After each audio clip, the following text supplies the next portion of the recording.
আমার বন্ধুগণ, আমার বহুত বড় একজন উস্তাদ তিনি বলেছেন যে বাপে অনেক কষ্ট করে হাজিরা করে ছেলেকে ডক্টর বানিয়েছে। এখন তিনি সেই ডক্টর হওয়ার পর তিনি টাউনের ভিতরে বাড়ি করে সেখান থেকে ডিউটি করা শুরু করে দিয়েছে। আর বাপ সেই দেহাত গ্রামের ভিতরে বাড়ি করে থাকে।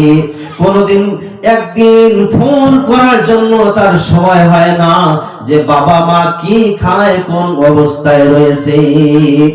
এরকম আছে না গো? অনেক আছে। এখানকার মানুষ অনেক আছে, বরপাটা রোড থাকে, খৈরাবাড়ি থাকে, আছে না?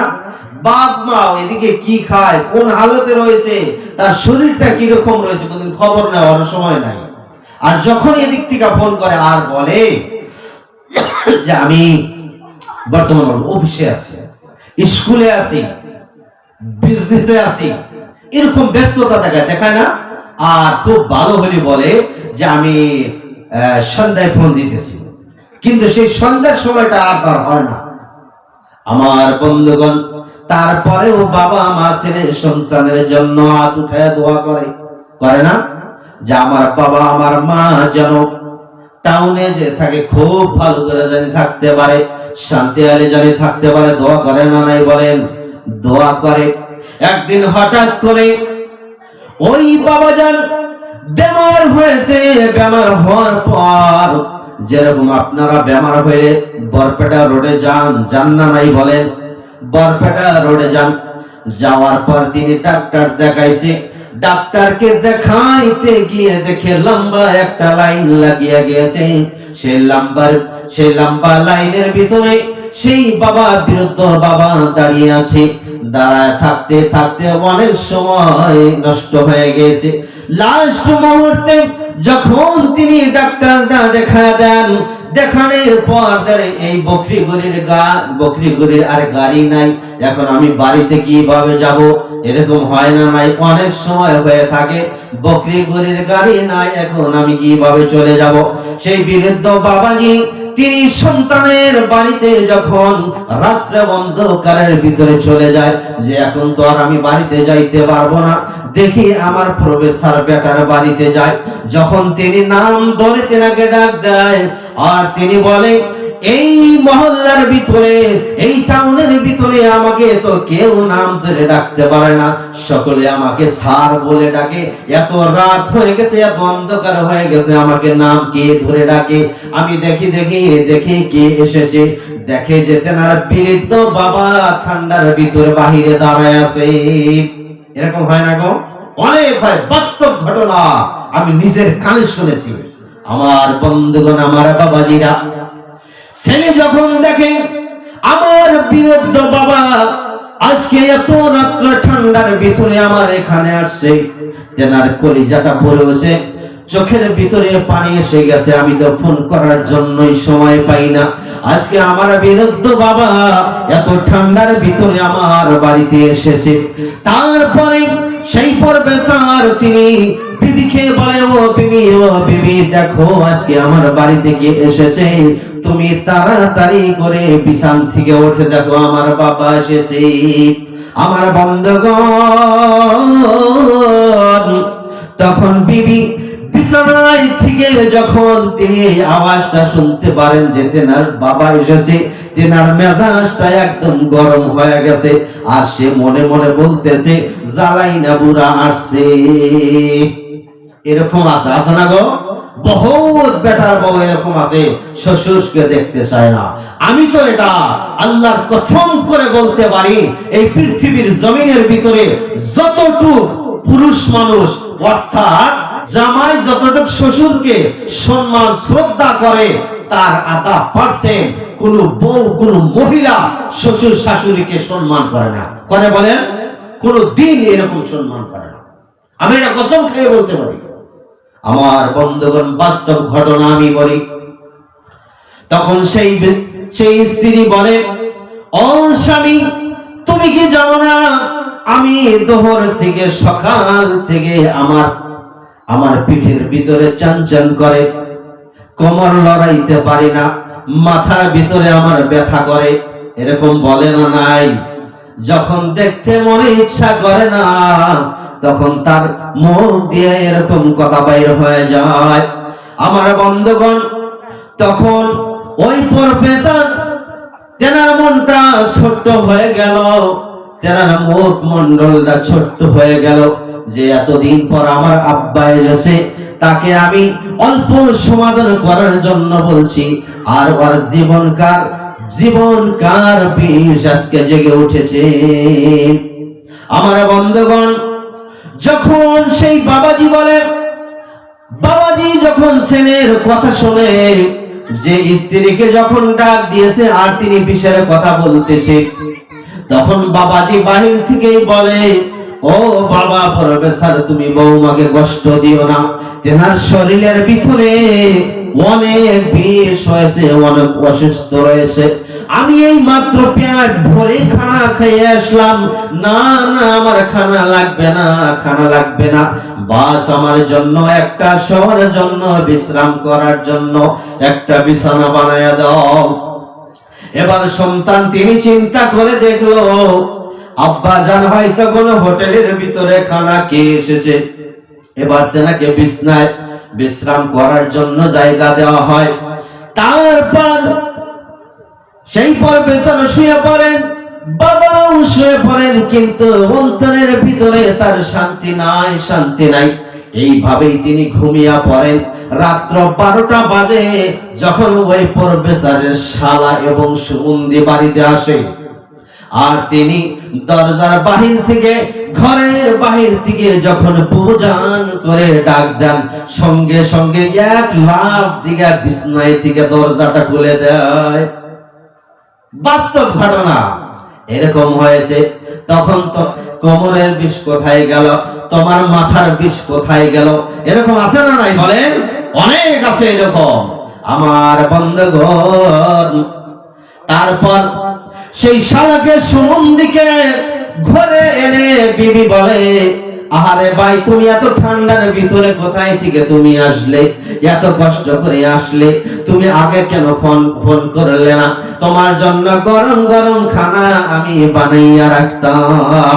আমার বন্ধুগণ, তারপর যখন ওই প্রফেসরের বউ স্ত্রী তিনি শালাকে নিয়ে যখন ডাইনিং টেবিলের ভিতরে খাবার জন্য বসায়া দেন, তারপর ফ্রিজ থেকে মাংস আর বড় বড় মাছগুলো কষা একদম গরম গরম সম্মুখে নিয়ে দেয়, আর তিনি খাইতে থাকেন। তখন ওই প্রফেসরের মেজাজটা একবারে নষ্ট হয়ে যায়। এখন তার সমস্ত বিষ শেষ হয়ে গিয়েছে। আমার বন্ধুগণ, ওই প্রফেসরে আর রাগে সহ্য করতে পারে না, আর তিনি শুধুমাত্র ঘরের কোনায় লাঠি তালাশ করতে থাকে। আমার বন্ধুগণ,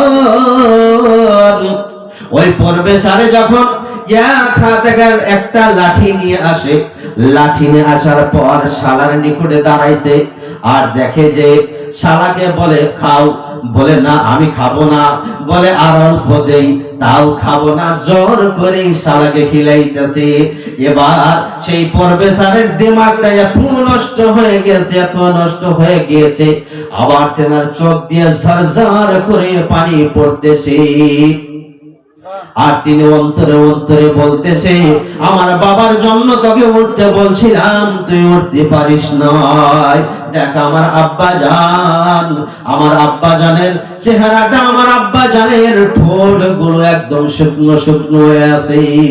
আমার বন্ধুগণ, তখন ওই প্রফেসরে কি করলেন, একটা লাঠি নিয়ে সেই বিবির এমন জায়গায় জোরে পিঠন মারলেন, মারার সঙ্গে সঙ্গে ওরে বাবা করে তিনি চিৎকার করে ঘর থেকে বাইরে হয়ে গেল।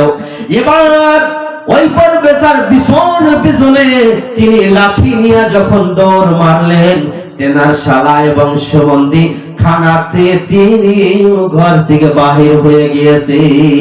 আমার বন্ধুগণ, শালা তখন ভয় পেয়ে গেলেন, এত রাত্র আমার দুলাভাই এত রাত্র করে বিনি আমার কেন এই পিটনে শুরু করে দিয়েছেন। আমার বন্ধুগণ, তখন তিনি বলে, ও বিনি আপনি কেন এত রাত্র করে পিকনিক শুরু করে দিয়েছেন, কেন মারেন আমাকে কি বলবেন? তখন দুলাভাই শালাকে বলে, ও ভাই তুমি দেখো কে এসেছে।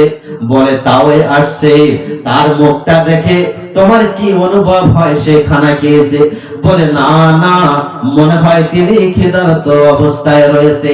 আমার বন্ধুগণ, তিনি বলেন ওই পরবেশার শালাকে বলে, ও শালা, যখন আমার আব্বাজান ঘরে প্রবেশ করেছে আমি তোমার বোনকে বলেছিলাম যে কিছু খানা যদি থাকে আব্বার সম্মুখে দিয়ে দাও, আব্বা যাতে ভালো করে খায় বিশ্রাম নিতে পারে। কিন্তু তোমার বোন বলেছিল যে আমি আমার পিঠের বেদনায়, আমার মাথার বেদনায় আমি উঠতে পারবো না, এই জন্যই আমি তেনাকে পিটনি দিয়েছি।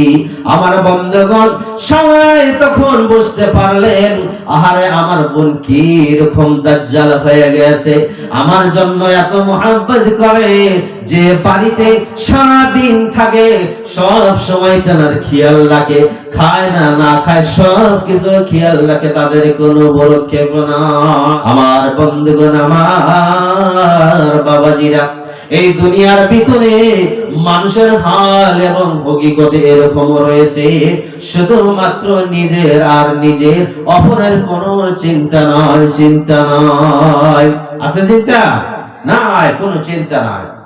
নবী করিম সাল্লাল্লাহু আলাইহি ওয়াসাল্লাম বলে, এই দুনিয়ার ভিতরে শুধুমাত্র যদি আল্লাহ পাকের হুকুম আহকাম যদি পালন করে তারপরেই তেনারা জান্নাতে যাইতে পারবে না। অর্থাৎ দুনিয়ার ভিতরে অনেক অনেক কাজ রয়েছে, সেই সমস্ত কাজগুলো আমাদের করতে হবে। আমার বন্ধুগণ, নবী করিম সাল্লাল্লাহু আলাইহি ওয়াসাল্লাম সামাজিক কিছু তেনাকে প্রশ্ন করা হলো যে আমাদের এই দুনিয়ার ভিতরে মানুষ এরকম হয়েছে যে যখন গোসল করে, গোসল করার পর দেখা না হঠাৎ করে একজন সাহাবী একটা খোলা ময়দানের ভিতরে গোসল করতেছেন। গোসল করার পর নবী করিম সাল্লাল্লাহু আলাইহি ওয়াসাল্লাম তেনাকে ডেকে বলে, ও সাহাবী, ও আল্লাহর বান্দা, তুমি সব সময় তোমার জন্য পর্দা রয়েছে, তোমার শরীরটা অন্য পুরুষকে তুমি দেখাইতে পারবে না। আমার বন্ধুগণ, জান্নাতে যাওয়ার তার মধ্যে একটা কারণ এটাও হলো যে শুধুমাত্র মহিলাদের পর্দা নয়, পুরুষদের পর্দা রয়েছে, পুরুষদের জন্য পর্দা রয়েছে। তারপর হঠাৎ করে নবী করিম সাল্লাল্লাহু আলাইহি ওয়াসাল্লামের সম্মুখে একজন আল্লাহর বান্দা আসলো। তিনি এরকম অবস্থায় আসছে যে হঠাৎ করে তেনার রানের উপরে আমাদের নবী করিম সাল্লাল্লাহু আলাইহি ওয়াসাল্লামের চেহারাটা পড়ে গেছে। তেনাকে বলে, ও আল্লাহর বান্দা, তুমি ভালো করে শুনে রাখো, জেনে রাখো, ওই যে তোমার রানটা যে বের হয়েছে এটা হয়েছে একটা নির্লজ্জ কাজ, এইরকম দুনিয়ার ভিতরে করা যাবে না। এটার ব্যাপারে মহান আল্লাহ রাব্বুল আলামিন কঠিন কিয়ামতের দিন তোমাকে জিজ্ঞাসা করবে। এই জন্য আমি বলতেছি যে দুনিয়ার ভিতরে শুধুমাত্র নামাজ, রোজা, হজ, যাকাত এগুলাই করে আমার আল্লাহর জান্নাতে যাইতে পারবো না, না, কোনো দিন আল্লাহর জান্নাতে যাইতে পারবো না। গতিকে আমাদের প্রত্যেকজন মানুষের দরকার আছে যে সমস্ত আলোচনা করলাম, অর্থাৎ মানুষ হয় মানুষের উপরে হক থাকে, থাকে না গো? থাকে। যেরকম আল্লাহ পাকের হক রয়েছে, ততরূপ মানুষ হয় মানুষের উপরে হক রয়েছে। আছে না নাই কোন? নিশ্চয় আছে। আমরা সকলে ইনশাআল্লাহ আমল করব তো? সকলে হাতটা অল্প তুলে দেখা দেই। নারে তাকবীর। আরো জোরে বলেন নারে তাকবীর। আল্লাহ তুমি আমাদেরকে সকলকে কবুল করে নাও, সকলে বলে আমিন।